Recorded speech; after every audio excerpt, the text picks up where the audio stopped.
Hyderabad Shamshabad airport లో ఓ విమానం అత్యవసరంగా ల్యాండింగ్ అయింది. గాల్లో ఉండగానే ఎయిర్ ఏషియా ఇంటర్నేషనల్ విమానంలో సాంకేతిక సమస్య తలెత్తింది. దీంతో పైలట్ శంషాబాద్ ఏటీసీ అధికారులకు సమాచారం ఇచ్చారు. ఎయిర్పోర్ట్ అధికారులు వెంటనే ఎమర్జెన్సీ ల్యాండింగ్ కి ఏర్పాట్లు చేశారు. కౌలాలంపూర్ నుంచి వచ్చిన ఈ విమానంలో 73 మంది ప్రయాణికులు ఉన్నారు.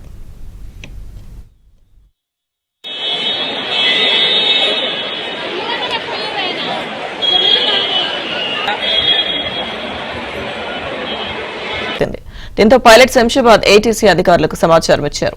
ఎయిర్పోర్ట్ అధికారులు వెంటనే ఎమర్జెన్సీ ల్యాండింగ్ కి ఏర్పాట్లు చేశారు. కౌలాలంపూర్ నుంచి వచ్చిన ఈ విమానంలో 73 మంది ప్రయాణికులు ఉన్నారు.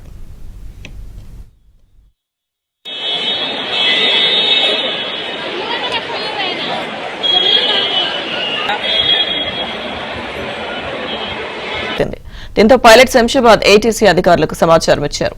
ఎయిర్పోర్ట్ అధికారులు వెంటనే ఎమర్జెన్సీ ల్యాండింగ్ కి ఏర్పాట్లు చేశారు. కౌలాలంపూర్ నుంచి వచ్చిన ఈ విమానంలో 73 మంది ప్రయాణికులు ఉన్నారు.